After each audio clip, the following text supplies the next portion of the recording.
Hello check.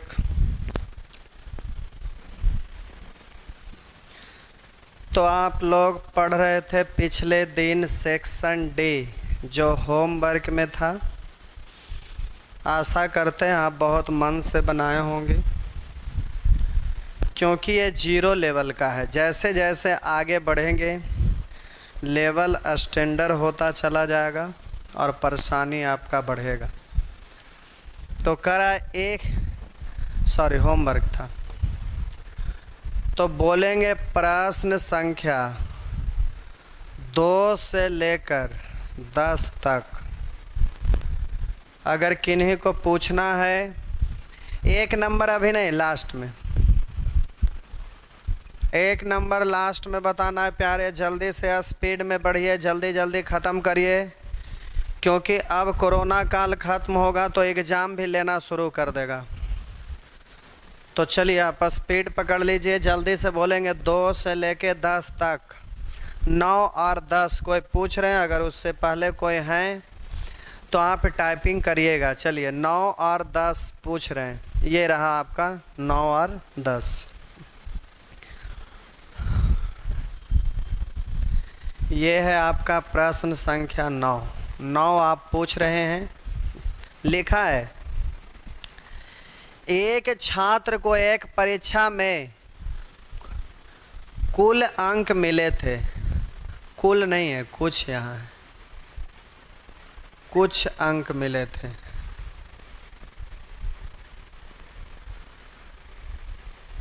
कह रहा है एक छात्र को एक परीक्षा में कुछ अंक मिले थे, तथापि पुनर्मूल्यांकन के बाद उसके अंक मूलतः प्राप्त अंकों से 40% कम हो गए। 40% कम हो गए, यानी फिर से जब जांच हुआ तो 40% कम हो गया। यानी पहले था 100, अब 40% कम। तो कोई भी चीज़ अपने आप में 100 होता, उसमें 40% कम यानी 60। या तो बोलेंगे 100 का 40% 40, अब 40 घटाएंगे तो बचेगा 60। तो लिखा है कि पुनर्मूल्यांकन के बाद उसके अंक मूलतः प्राप्त अंक से 40% कम हो गया। यानी पहले इतना था और पुनर्मूल्यांकन के बाद इतना हो गया। अब करा उससे उसका नया स्कोर 96 हो गया। तो नया का तुलना नया से निकालना है। पुनर्मूल्यांकन के बाद छात्र के कितने अंक कम हो गए। तो बोलिए पुनर्मूल्यांकन के बाद इतना प्राप्त हुआ, कितना कम हुआ, तो 40 से गुना। तब बोलेंगे 20 दूनी और 20 तिया, 3 से काटेंगे तो हो जाएगा 32 तिया 96, 32 दूनी 64 अंक कम। अब आप कहेंगे कि फ्रैक्शन में क्यों नहीं लिखे, लिख सकते थे, उसमें क्या दिक्कत है। फ्रैक्शन में अगर करते तो 40% कम।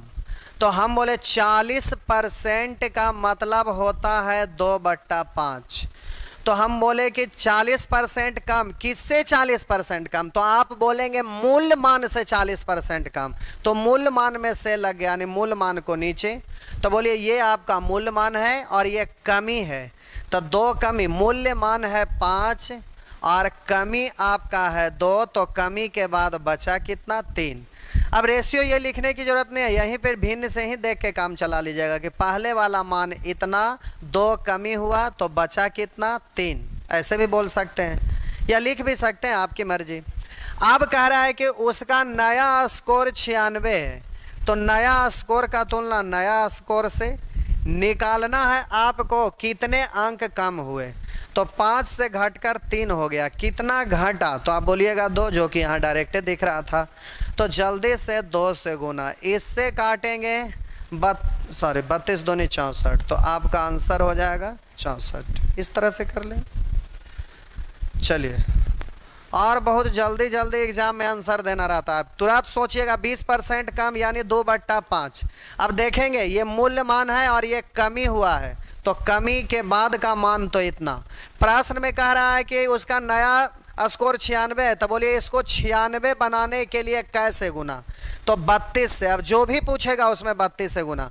तो कह रहा है कि पुनर्मूल्यांकन के बाद छात्र के कितने अंक कम मिले, तो 2 कम मिला, तो सीधे 32 से गुना, तो 32 दूनी 64, तो डायरेक्ट ऐसे बोल लीजिएगा। तो वो करते करते होगा, एक दिन में थोड़े ना उतना एक्सपर्ट हो जाइएगा। धीरे धीरे बनाते बनाते चीज़ों को जैसे जैसे सीखेंगे वैसे वैसे धीरे धीरे आप एक्सपर्ट होते चले गए, इसलिए आप डरिएगा नहीं। चलिए, आप प्रश्न संख्या 10 भी पूछ रहे थे। करा 450 उम्मीदवारों ने एक मल्टीनेशनल में एक नौकरी के लिए आवेदन किया। 450 लोग हैं और मल्टीनेशनल में एक नौकरी के लिए आवेदन किए। उसमें से यानी टोटल उम्मीदवारों में से 66.2/3% उम्मीदवारों को साक्षात्कार के लिए चयनित सूची में रखा गया। तो 66.2/3% का मतलब होता है 2/3, यानी टोटल है 3। तो कह रहा है कि आवेदन किया, उसमें से इतना % उम्मीदवारों को साक्षात्कार के लिए चयनित सूची में रखा गया, यानी टोटल आवेदन किया है 3, जिसमें साक्षात्कार सूची में रखा गया है मात्र 2 लोगों को। अब कह रहा है कि साक्षात्कार के लिए कितनों उम्मीदवारों को चयनित सूची में रखा गया था। तब बोलिएगा इसका तुलना आप करेंगे कैसे, टोटल आवेदन का तुलना टोटल आवेदन से यानी 3 से, साक्षात्कार सूची में तो जल्दी से 2 से। 3 से काटिएगा ना तो हो जाएगा 15 या 45 यानी 150, 150 दूनी, तो आपका आंसर होगा 300। इस तरह से प्यारे जल्दी से बना सकते हैं। जब आप सुपर फास्ट हो जाएंगे तो कोई दिक्कत नहीं है। 66.2/3 का मतलब 2/3, यानी आवेदन किया है 3, तो सूची में उसको रखा गया, साक्षात्कार सूची में 2 को। उधर कह रहा 450 उम्मीदवारों को मल्टीनेशनल के लिए नौकरी के लिए आवेदन किया है, तो इसको 450 बनाने के लिए बोलिएगा 150 से गुना, जो भी पूछेगा उसमें 150 से गुना। तो पूछ रहा है कितने लोगों को सूची में रखा गया, तो 150 दूनी, तो आपका आंसर हो जाएगा डायरेक्ट 300। इस तरह से बोलना शुरू कर दीजिएगा। अभी ये सब दिमाग कुछ नहीं लगाइएगा, अभी केवल आप रेशियो लिखिएगा आराम से कि 2/3 है, यानी टोटल आवेदन किया है कितना, टोटल आवेदन किया है तो 3। और बोलिए साक्षात्कार सूची में रखा गया है कै लोगों को, तो साक्षात्कार सूची में रखा गया है 2 लोगों को। अब निश्चित राशि देखेंगे, टोटल है 450 जो आवेदन किया, तो आवेदन का तुलना आवेदन से। कह रहा है कि साक्षात्कार के लिए कितने उम्मीदवारों को चयनित सूची में रखा गया, तो जल्दी से आप 2 से गुना। अभी आप यही काम करिएगा, ज़्यादा परेशान ना होइएगा। अगर आपको रेशियो ना लिखने का मन करे तो मत लिखिएगा, इतना ही से काम चला लेंगे, लेकिन ये रेशियो लिख लेते हैं तो भी ठीक है। पहला बार आपका उद्देश्य है आपको सीखना, और जब सीख जाएंगे तो तीसरा नेत्र अपने आप करने लगेगा काम। इसलिए आप एक्सपर्ट होने की चिंता ना करिए, पहले आपको बनाने के लिए आना चाहिए। बनाने के लिए आएगा, उसके बाद तो हम हैं ही आपको एक्सपर्ट करने के लिए। टेस्ट आप दीजिएगा, वहाँ पर फटाफट उड़ा देना है, तो उसके लिए तो फिर आगे सिखाएंगे 150 दूनी 300, इस तरह से आप करेंगे। इसलिए शुरू है, आप पहले आराम से सीखिए, हड़बड़ाइए नहीं, सीखने के बाद का ये सब चीज़ें। चलिए आगे आइए, बोलेंगे 11 से लेकर 20 तक, 11 से लेकर 20 तक सब बन गया है। जो प्यारे कुछ भी ना लिखे, जिनसे बन गया है वो बिल्कुल ही परेशान ना होए, बन गया है जो ठीक है, क्योंकि यहाँ तो सभी लोगों को देखना है। तो चलिए, प्रश्न संख्या 16 कोई पूछ रहे हैं। ये है आपका प्रश्न संख्या 16, लिखा हुआ है मरम्मत के लिए उपलब्ध 24,500 रुपया में से 25% छत निर्माण के लिए दिए जाते हैं। मरम्मत के लिए उपलब्ध 24,500 रुपया में से 25% छत निर्माण के लिए दिए जाते हैं। यानी मरम्मत करवाने के लिए टोटल राशि उपलब्ध है इतना रुपया। खरा मरम्मत के लिए उपलब्ध 24,500 में से 25% छत निर्माण के लिए दिए जाते हैं। दूसरों कार्य के लिए कितने बचे, तब 25% का मतलब होता है 1/4। तब बोलिए टोटल मरम्मत के लिए निर्माण कार्य के लिए है 4, तो कह रहा है ना छत के लिए 1, तो शेष बचा कितना 3, जो अन्य चीज़ों के लिए दूसरे कार्य के लिए। तो टोटल आपका दिया हुआ है 24,500, इसका तुलना करेंगे 4 से। पूछ रहा दूसरे कार्य के लिए कितने बचे, तो 3 से गुना कर दीजिएगा। अब जल्दी से काट छाट कर लेंगे। 4 छक 24, 4 इकाई 4, 4 दूनी 8, 2 4 पंचे 20। अब जल्दी से 3 से गुना कर लेंगे, तो 3 पंचे 15 के 5 बाकी 1। और बोलिएगा 3 दूनी 6, 1 7। अभी से आंसर आपका हो गया, क्योंकि अंतिम अंक 5 उसके बाद 7 है नहीं, तो ये नहीं होगा, ये नहीं होगा, ये नहीं होगा, ये होगा। लेकिन कोई बात नहीं, घर पर अभी शुरू बना रहे हैं ना, तो गुना आराम से कर लीजिएगा। 3 इकाई 3 और 3 छक 18। घर पर बना रहे हैं इसलिए, एग्जाम में बनाना है तो वहाँ पर उद्देश्य रहता है जल्दी से आंसर देना, और जब आंसर ही देना है तो उतना क्या 1/4 लिखा आया, यानी टोटल मरम्मत के लिए आया इतना, छत ढलाई पर इतना, अन्य कार्य के लिए 3।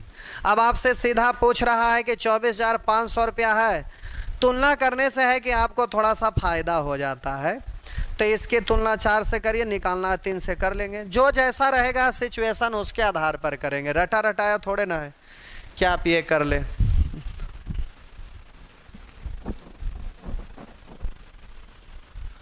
चार नंबर आंसर नहीं आ रहा है, कोई बात नहीं। 4 नंबर का आंसर नहीं आ रहा, कोई बात नहीं। करा किसी विद्यालय में 60% विद्यार्थी लड़के हैं, किसी विद्यालय में 60% विद्यार्थी लड़के हैं, यानी कुल है टोटल। करा किसी विद्यालय में 60% लड़के हैं, यानी 100, तो ये 60 फ्रैक्शन से भी चल सकते हैं। और लड़कियों की संख्या 812 है, तो लड़की तो बोलिए 100 में से 60 घटा देंगे तो 40। वहाँ कह रहा लड़कियों की संख्या 812 है, यहाँ पर लड़की की संख्या 40 है। विद्यालय में कुल कितने लड़के हैं, तो लड़का तो 60 से 20 दूनी और 20 तिया, और इससे कटेगा 406, तो 3 छका 18, 4 तिया 12। आ तो रहा है। फ्रैक्शन से भी बनाएंगे तो आ जाएगा।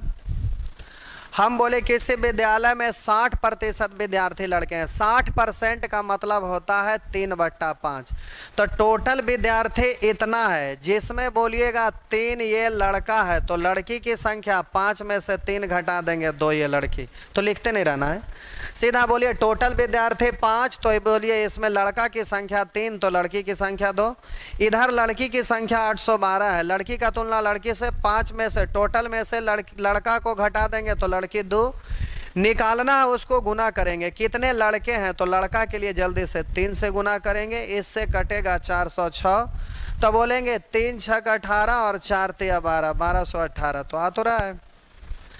3 छक 18 के 8 हासिल 1, 3 गुने 0 0 0 प्लस 1 1, 3 चौ 12 बस। अब इसके बाद कोई प्रश्न संख्या 20 भी पूछ रहे हैं। ये है आपका प्रश्न संख्या 20, ये रहा। करा एक संस्थान में 750 कर्मचारी, एक 17 भी पूछ रहे हैं, कमेंट फटाफट लिखिएगा। सोचिए कि आप लोग, इतना आसान प्रश्न था, इसमें 100 क्वेश्चन दे रहे थे, देते देते फिर लगा कि नहीं कम कर देते हैं, 100 लोग नहीं बना पाएंगे, तो फिर कम किए। उसके बावजूद भी सोचिए कि आप लोग इतने सारे, जो कि लेवल 1 का है ना, आगे जैसे जैसे बढ़िएगा, यहाँ 1% आ रहा है, वहाँ पर ढेर सारे परसेंट एक साथ आएगा, तो आगे आगे बढ़ेंगे तो ये बिना टर्म कंडीशन का है, आगे आगे इतने सारे टर्म कंडीशन आएगा कि दिमाग चकरा देगा। लेकिन आप जितना आपका दिमाग लोड ले सकता उसी के अनुसार बताना है, क्योंकि खोपड़ी से पार हो जाएगा तो वो भी बेकार है। करा एक टीम 45 खेल जीतती है, एक टीम 45 खेल जीतती है, जो खेले गए मैचों का 60% था, तो बोलिए 60% को आप डायरेक्टली लिख सकते हैं। करा एक टीम 45 खेल जीतती है, जो खेले गए मैचों का 60% था, यानी टोटल मैच है 100, तो जीता है 60, तो जीते गए का तुलना जीते गए से, तो करा टीम ने कितने मैच खेला, तो 100 से गुना करेंगे। 15 तिया 15 चौ 4 से काटेंगे 25 तो हो गया 25 तिया 75। और भी कर सकते हैं। 60% का मतलब 2/5। तो कह रहा है एक टीम ने 45 खेल जीते, जो खेले गए का 60% था। तो 60% का मतलब 3/5, यानी टोटल मैच है 5, तो जिसमें जीता है 3। तब बोलिए यहाँ पर जीता गया का तुलना जीता गया से, टोटल खेला गया मैच तो 5 से 3 से काटिएगा 15, तो 15 पंचे 75। रेशियो लिखने का मन करे तो आप लिख सकते हैं। तो बोलिए 60% का मतलब 3/5, ये तो दिखाई आपको दे ही रहा होगा। इसका मतलब कुल मैच खेला गया है 5, जिसमें बोलिए जीता गया मैच है 3। तो बोलिए हारा गया मैच तो 5 में से 3 घटा देंगे तो 2। अब इतना करते नहीं रहेगा बच्चे की तरह। उधर करा 45 खेल जीतती है, जीते गए का तुलना जीते गए से। करा टीम ने कितने खेल खेले हैं, तो टोटल खेले गए खेल की संख्या, तो 5 से 3 से काटिएगा 15, 15 पंचे 75। इस तरह से जल्दी से बोल लेंगे। नेक्स्ट चलिए, कोई 20 नंबर प्रश्न पूछ रहे हैं। 20 नंबर ये है आपका 20। करे एक संस्थान में 750 कर्मचारी थे। एक संस्थान में 750 कर्मचारी थे, उनमें से 6.66। प्यारे आपका लिखा हुआ 6.66%। इससे आप परेशान ना होएं। क्यों भाई? क्योंकि आप सीखे थे कि 1/3 का मतलब होता है 0.3333 अनंतवाद। और बोले 2/3 कहेंगे तो ये भी आपको सिखाए थे 2/3, इसका ये दुगना है, तो 2 से गुना करेंगे तो 0.6666 आएगा। यानी 0.6। परसेंट को अभी मत देखिए, हम परसेंट को छेड़छाड़ नहीं कर रहे हैं, हम तो केवल इसको देख रहे हैं, परसेंट अभी बाहर है। तो बोलिए 6.66 को 6 प्लस 0.6666 ऐसे पढ़ते हैं ना। तो बोलिए 0.6 का मतलब अब पढ़ेंगे 2/3, यानी प्लस को पूर्णांक पढ़ते हैं 6.2/3। परसेंट है तो परसेंट पढ़िएगा। तो अब आप बच्चे की तरह ऐसे लिखते नहीं रहेंगे।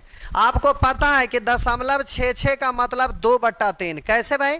तो 0.3333 आता है कब? 1/3। 2/3 रहता है तो 0.66666।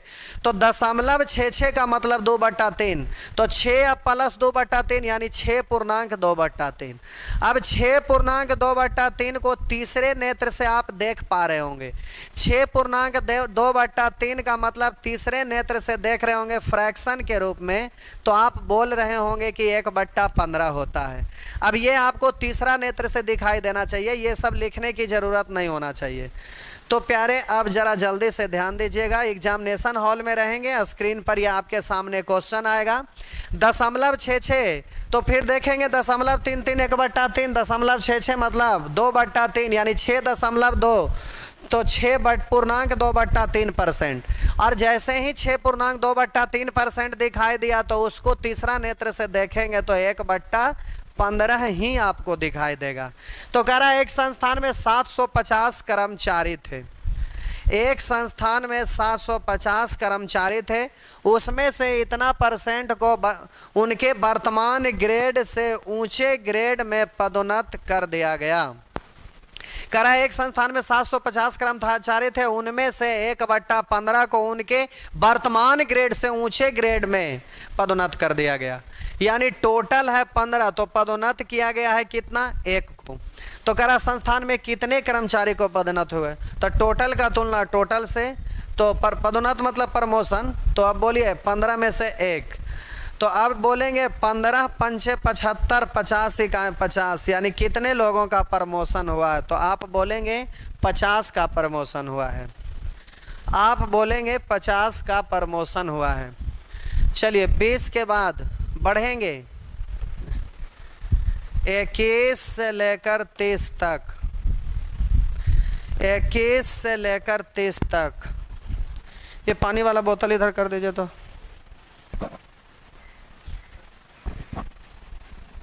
चलिए जल्दी से टाइपिंग करिए। 21 से लेकर 30 तक। सभी बन गया? जो कमेंट लिखकर भर मत दीजिए, बेचारा कुछ कमज़ोर लोग रहते हैं, उनको दिक्कत होता है।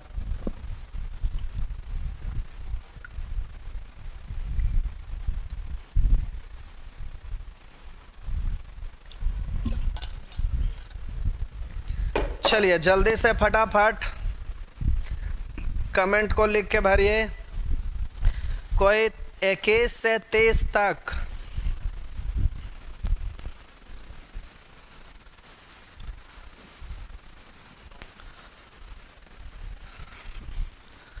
25 के बाद कोई 42 है। अभी हम 21 से 25 की बात कर रहे हैं, तो आप 25 नंबर प्रश्न पूछ रहे हैं। ये रहा आपका 25। चलिए 25 नंबर कुछ 21, 22, 23 हैं। ओ अच्छा, 21, 22, 23 एक ही साथ है। तो 21 से लेके 22 तक ये ज़्यादा कम कोढ़िया लगता है। कम कोढ़िया के साथ साथ चोट्टा कमीना भी होंगे। ये नहीं बताए हैं पिछले दिन। 21 से 22 कितने लोग इस बात से सहमत हैं कि नहीं बताए हैं? हरामखोर कहीं के, ये बताया हुआ है। नाक में कलम होर देंगे चंडाल कहीं के। प्रश्न संख्या 23। 23 के बाद 25। तो यहाँ पर लिखा हुआ है 100 रुपया को 3 भागों में इस प्रकार बांटा गया। यानी x है जो टोटल राशि है, x है जो टोटल राशि है जिसको 3 भागों में बांटा गया है। अब कह रहा है इस प्रकार बांटा जाए कि तीसरा भाग प्रथम 2 भागों के योग का k % है। कह रहा है तीसरा भाग प्रथम 2 भागों का k % है। पहले इन्हीं दोनों को लिखते हैं। कह रहा है तीसरा भाग प्रथम दोनों भागों के योग का k % हटाएंगे, बट्टा जो 100 आएगा मन ही मन हटा के लिखना नहीं है, क्योंकि आपको सिखाए थे कि जिस राशि के साथ का या से लग जाए उसे 100 मान लेंगे और माने गए 100 के अनुसार रेशियो पर कट करेंगे। तो कह रहा है कि तीसरा भाग प्रथम 2 भागों के योग का, दोनों भाग के योग में का लग गया तो जिसके साथ का लग गया 100 मान लेंगे, हम माने गए 100 के अनुसार रेशियो लिखेंगे। तो कह रहा तीसरा भाग प्रथम 2 भागों के योग का k % है। तो दोनों के योग में का लग गया, दोनों होगा 100, तो ये आपका हो जाएगा k। इस तरह से रेशियो लिखा गया। 2 गो का योगफल 100 दिया हुआ, तीसरा को भी जोड़ेंगे इसमें तो तीनों का योगफल कहलाएगा 100 + k। अब बोलिए 100 रुपया को 3 भाग में बांटा है, यानी ये तीनों का योगफल है। तो 2 गो तो पहले से जुड़ा हुआ है, इसको भी जोड़ दीजिए, तीनों कहलाएगा, यानी तीनों का तुलना तीनों से यानी 100 + k से निकालना है, उसको गुना करेंगे। तो तीसरा भाग क्या है? तो तीसरा भाग के लिए जल्दी से k से गुना कर दीजिएगा। तीसरा भाग क्या है? तो k से गुना, यानी आंसर हो गया x k बट्टा 100 + k। तो ये आपका आंसर है। नेक्स्ट कोई प्रश्न संख्या 25 पूछ रहे थे। ये रहा, लिखा हुआ है अयस्क में 25% शीशा है। तो 25% मतलब 1/4। तो अयस्क होगा 4, लिख देते हैं समझने के लिए। तो अयस्क होगा टोटल 4, जिसमें आपका शीशा होगा 1। कर अयस्क में 25% शीशा है, तो 25% मतलब 1/4। अयस्क है 4 तो शीशा है 1। 80 किलोग्राम शीशा पाने के लिए, बोलिए शीशा का तुलना शीशा से, 80 किलोग्राम शीशा पाने के लिए कितने किलोग्राम अयस्क की ज़रूरत है? अयस्क यानी 4 से, तो 8 × 4 = 32, 320 किलोग्राम अयस्क की ज़रूरत है। 320 किलोग्राम अयस्क की ज़रूरत है। नेक्स्ट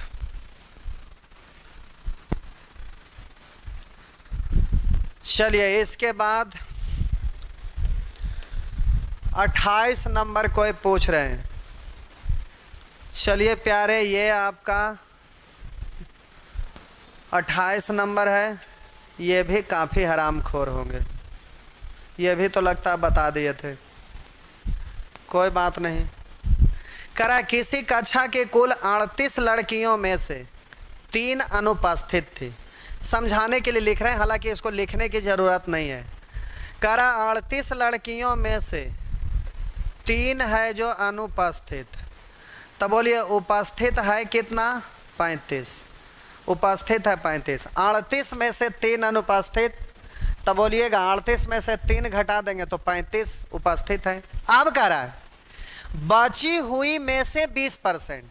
अब जो बची हुई है इसी के बारे में कह रहा है। अब इससे आपको कोई लेना देना नहीं, बची हुई है उसके बारे में आगे का कहानी है, नहीं इससे लेना देना नहीं इससे लेना देना, केवल इससे लेना देना है। कह रहा है बची हुई में से, यानी बची हुई कितना है? 35। तो अब निश्चित राशि इसी को यूज करेंगे। तो कह रहा बची हुई में से 20% ने गृह कार्य नहीं किया था, तब बोलिए बची हुई में से, यानी टोटल है आपका इधर 35, उधर बोलिएगा टोटल। बची हुई में से 20% ने गृह कार्य नहीं किया था, यानी टोटल है 100, तो गृह कार्य नहीं किया 20। तो कह रहा कितने लड़कियों ने अपना गृह कार्य किया? तब बोलिए इसका तुलना 100 से, और कितने लड़कियों ने अपना गृह कार्य किया था? तो बोलेंगे 20% के बाद 80। फ्रैक्शन के रूप में भी कर सकते हैं, तो 20% का मतलब 1/5, तो टोटल की संख्या है 5, तो सीधा बोलेंगे टोटल का संख्या, टोटल का तुलना टोटल से। तो 1 ने गृह कार्य नहीं किया, तो किया कितना? टोटल है 5, तो 1 ने गृह कार्य नहीं किया, यानी 4 ने गृह कार्य किया।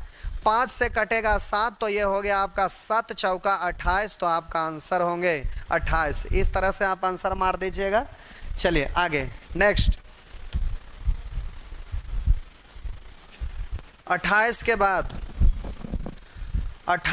बाद 35 नंबर।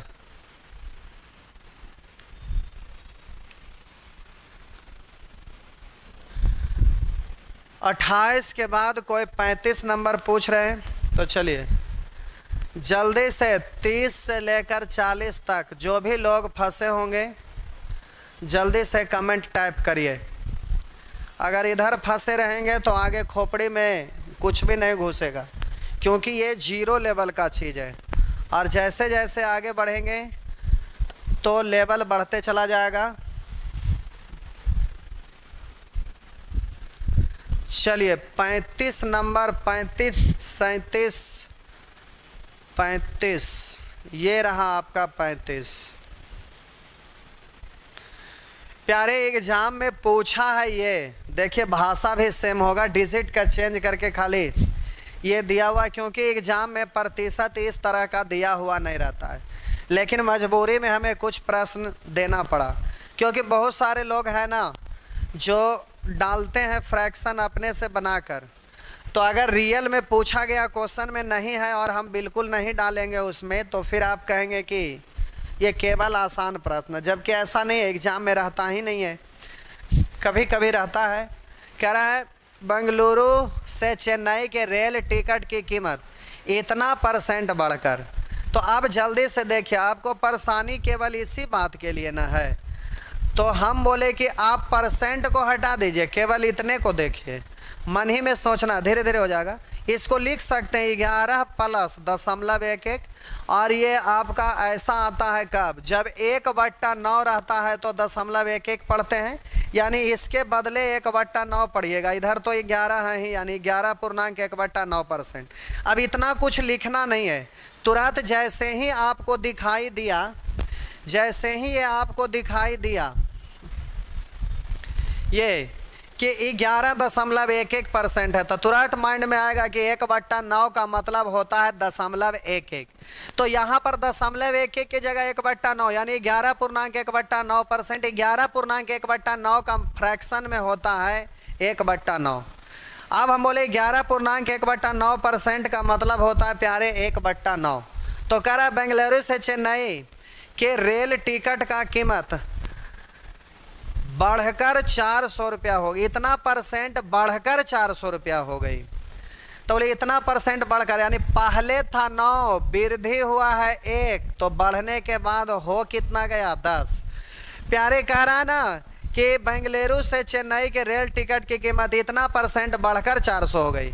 यानी पहले वाला था 9, वृद्धि हुआ है 1, तो हो गया 10। उधर कह रहा बढ़कर 400 हो गया, यहाँ बढ़कर 10 हो गया। टिकट की मूल्य कीमत, तो बोलिए 9 से गुना, इससे कटेगा 0, 9 चौक 36 पर 1 0, यानी 360। तो इस तरह से आंसर दे दीजिएगा, आपका आंसर हो गया 360। नेक्स्ट,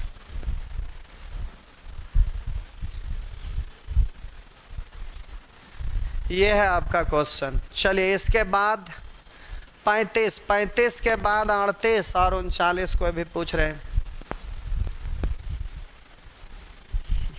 ये है 38, कह रहा है कला दीर्घा का मालिक अपने ग्राहकों से लागत मूल्य से 12% अधिक लेता है। लागत मूल्य से 12% अधिक लेता है, लागत मूल्य में से लगा हुआ है, तो लागत मूल्य। अब 12% डायरेक्ट भी कर सकते हैं, लिख भी सकते हैं। 12% अधिक लेता है, यानी लागत मूल्य है 100, लागत मूल्य है 100, तो बोलिए वो लेता कितना है 12% अधिक, तो 100 का 12% 12, 112।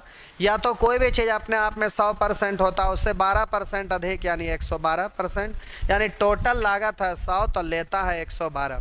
यदि ग्राहक ने एक पेंटिंग के लिए इतना रुपया दिया, ये रहा, और ये लेता है वही ना देता है ग्राहक, तो इतना निकालना है, उस पेंटिंग की मूल्य कीमत कितनी होगी, तो जल्दी से 100 से गुना कर देंगे। अगर फ्रैक्शन के नज़रिए से देखेंगे तो 12% है, तो 4% का मतलब होता है 1/25। 12% 3 गुना है, यानी आप बोलेंगे 3/25, यानी मूल्य कीमत है 25, तो वो 12% अधिक यानी 3 अधिक लेता है, तो 25 और 3 28 लेता है। अब कह रहा है कि यदि ग्राहक ने एक पेंटिंग के लिए इतना रुपये दिए, तो बोलिए इतना रुपया का तुलना आप जल्दी से करेंगे। ग्राहक इतना दिया है, इधर 28 दिया है, क्योंकि जितना लेगा उतना ही तो ग्राहक देगा। मूल्य कीमत कितनी होगी, तो जल्दी से 25 से गुना कर लीजिएगा। अब जल्दी से इसको 25 से गुना कर लेंगे, इस तरह से काट छाँट कर लेंगे। 2 बार में काट लीजिए, एक बार 4 से काट लीजिए, एक बार 7 से काट लीजिए। अंतिम से 2 अंक कट रहा है, यानी 4 से कटेगा। फिर आप 7 से काट लीजिएगा, काट छाट कर लीजिए, उतना तो कर ही सकते हैं, कुड़िया थोड़े हैं। चलिए ये हो गया। 38 के बाद ये क्या हुआ, कमेंट देखिए भाग गया, क्या हुआ, लीजिए तो अब देखेंगे कैसे, मोबाइल खोलना पड़ेगा। चलिए आपका कमेंट भाग गया, मोबाइल में देखना पड़ेगा।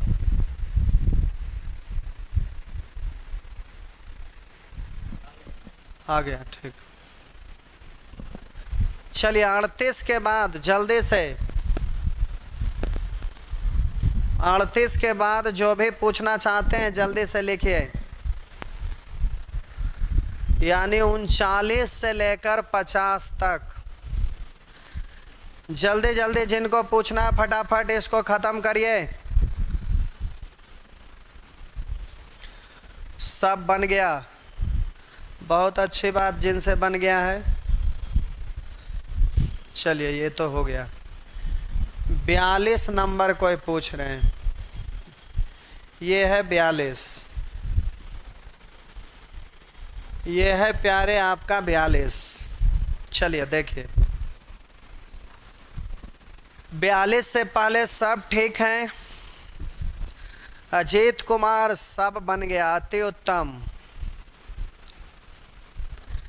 करा यदि संख्या x अन्य संख्या y से 10% कम है। करा संख्या x, यदि संख्या x अन्य संख्या y से 10% कम है, तो बोलिएगा x है जो y से 10% कम, ये 100 है तो 100 का 10% 10 कम यानी 90। या तो बोलिए कोई भी चीज़ 100% होता है उससे 10% कम यानी 90%, तो ये होगा 100 तो ये हो जाएगा 90। फ्रैक्शन में अगर बोलिएगा तो 10% का मतलब 1/10, तो कह रहा 10% कम, 22 से 10% कम, जिसमें से लग गया तो मूल्यमान वही है। तो आप जल्दी से बोलेंगे 22 10, उससे 1 कम, यानी ये हो जाएगा आपका 9। अब कह रहा है तथा बाई संख्या 125 से 10% अधिक है। तो हमको प्यारे यहाँ पर निश्चित राशि चाहिए, जो दिया हुआ उसका तुलना उससे निकालना, उसको गुना करेंगे। तो x बाई से रिलेटेड x का चाहिए या बाई का चाहिए, या दोनों का जोग चाहिए, या दोनों का अंतर चाहिए, या गुणनफल चाहिए।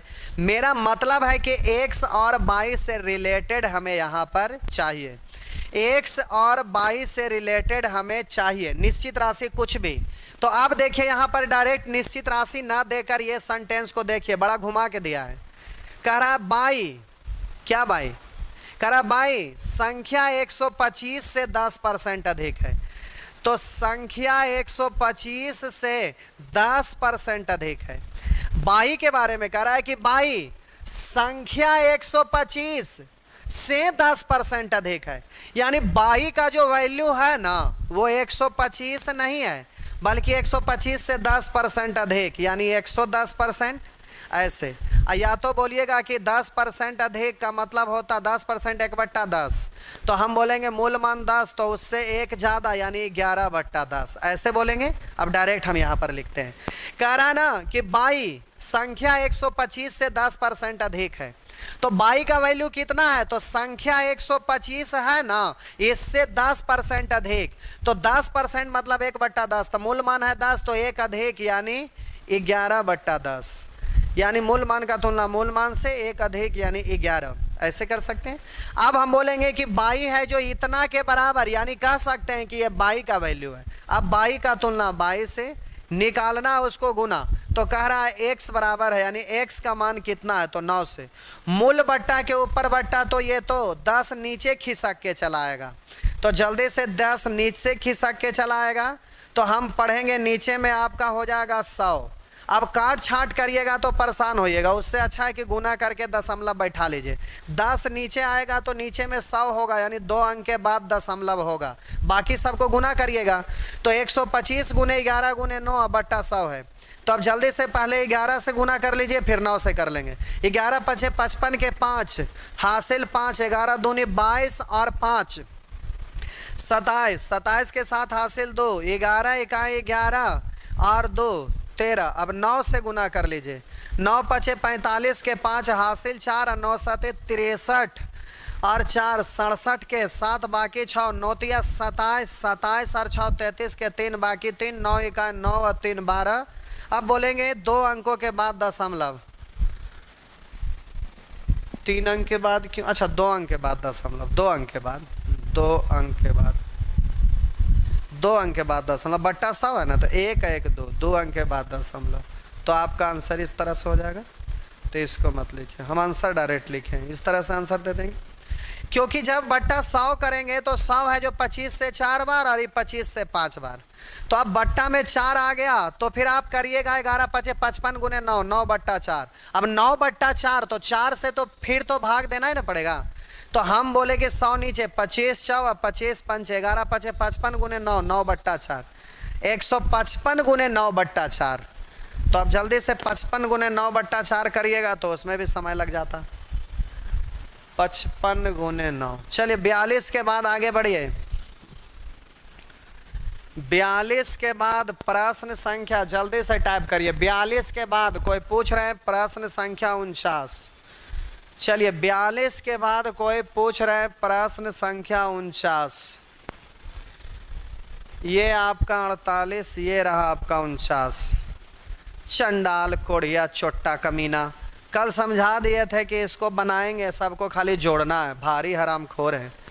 कर अप्रैल माह में रामू ने विद्युत बिल के लिए भुगतान पर 6000 रुपया, ये विद्युत बिल पर 6000 रुपया व्यय किया। 750 रुपया पानी बिल पर, 750 रुपया पानी बिल पर, और कह रहा 2500 रुपया टेलीफोन बिल पर, 2500 रुपया टेलीफोन बिल पर के भुगतान पर, तथा 300 रुपया केबल बिल पर। केबल बिल मतलब समझते हैं, टेलीफोन वाला केबल बोल रहता है।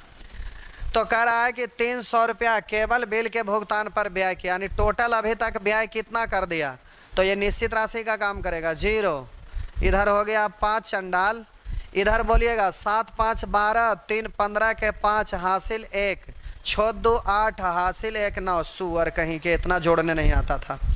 अब आगे कह रहा है ये 300 रुपया केवल बिल के भुगतान पर व्यय किया, यदि इन बिलों के भुगतान के उपरांत उसके पास मासिक वेतन का 60% शेष रहा, मतलब बिल भुगतान करने के बाद 60% शेष रहा यानी बचा रहा, तो रेशियो लिख देते हैं। हम बोले कुल होगा 100, तब बचा रहा, बचा 60% शेष रहता है, तब बोलिए भुगतान किया कितना यानी खर्च किया कितना, 100 में से 60 घटा देंगे 40, तो ये खर्च किया गया का तुलना खर्च किया गया से निकालना, उसको गुना। रामू का वार्षिक वेतन क्या है, तो हम बोले कि निश्चित राशि जो आपका ये आया है प्रत्येक महीना भुगतान किया है, तो निश्चित राशि मासिक है तो आंसर मासिक निकलेगा। तो हम बोले रामू का वार्षिक वेतन पूछ रहा, वेतन तो 100 से गुना, वार्षिक पूछ रहा है, तो ये तो निश्चित राशि मासिक है तो मासिक निकल गया, वार्षिक तो 12 से गुना कर देंगे, 12 महीना का निकल जाएगा। अगर आप रेशियो से करना चाहते ये डायरेक्ट फ्रैक्शन में बदलेंगे तो आप ऐसे बदलिए, ये तो आपका हुआ।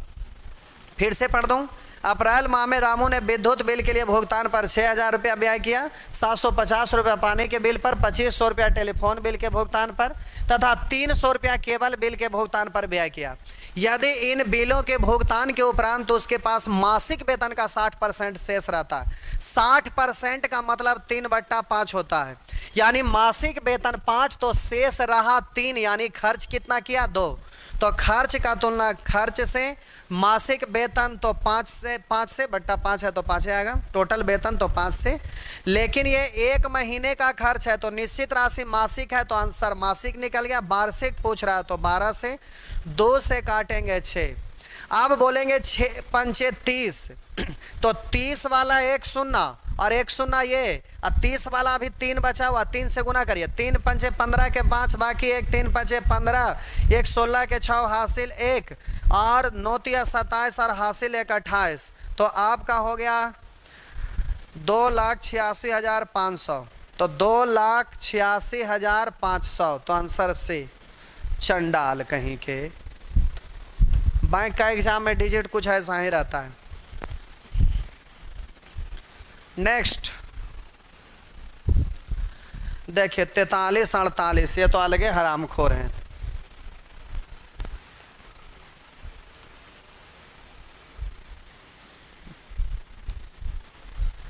करा सत्या ने इतना रुपया जो उसकी मासिक आय का 18% है, इतना रुपया मासिक आय का मात्र 18% है, तो इसका तुलना डायरेक्ट 18 से कर दीजिए। तो म्यूचुअल फंड में निवेश किया, उसकी वार्षिक आय की आय तो 100 से, वार्षिक पूछ रहा है तो 12 से। अगर आप फ्रैक्शन के रूप में करते हैं तो हम बोले कि प्रश्न में कह रहा ना कि सत्या ने इतना रुपया जो उसके मासिक आय का 18% है, यानी ये निश्चित राशि 18 के बराबर है। अगर फ्रैक्शन में बोलेंगे तो 2% का मतलब 1/50, 9 का मतलब होता है, 18 का मतलब होता है 9 गुना, यानी 9/50, 9/50। तब बोलिएगा मूल्यमान है इतना, तो म्यूचुअल करा सत्या ने इतना रुपया मासिक आय का 18% म्यूचुअल फंड में, तो हम बोले कि 18% का मतलब 9/50 म्यूचुअल फंड में, तो टोटल है 50, तो म्यूचुअल फंड में 9। अब आपसे पूछ रहा है उसकी वार्षिक आय कितना, आय तो जल्दी से 50 से गुना, तो ये तो मासिक निश्चित राशि है तो मासिक ही निकलेगा। वार्षिक पूछ रहा है तो जल्दी से 12 से गुना कर लेंगे। तो अब काट छाट करिए, 3 से काटें, 9 से डायरेक्टे काट देते हैं क्योंकि 8 4 12 और 7 3 10, 12 और 10 22 नहीं कट रहा है। 8 4 12 3 15, 15 और 7 22, तो इसको काट लीजिए, पूरे नहीं आया, अच्छा गलत लिख ही दिए हैं, वहाँ 4 है, हम 8 लिख दिए हैं, 4 यहाँ होगा, कटेगा 4 4 8 3 11, 11 और 7 18, काटिए डायरेक्ट 9 से। तो चलिए 9 से काटते हैं, 9 से काटेंगे, 9 8 72, 2 बचा, 9 दूनी 18, 5 बचा, 9 6 54। अब जल्दी से गुना करिएगा तो 12 पंचे 60 है, 1 शून्य पहले है, 60, 12 पंचे 60, 1 शून्य यानी 600, 600 गुने इतना, 600 गुने इतना, यानी हो गया 8 2 6। जल्दी से गुना कर लीजिए तो हो जाएगा 0 0, 6 छक 36 के 6 हासिल 3, 6 दूनी 12, 3 15 के 5 हासिल 1, 6 8 48 1 49। कोढ़िया कहीं का गुणों नहीं करने आएगा। ये है आपका सेक्शन सी, सॉरी ये आपका आंसर हो गया सी। जल्दी से आगे, प्रश्न संख्या 50। चलिए 50 तक था, चलिए तो खत्म हो गया। अभी टाइम है कि नहीं?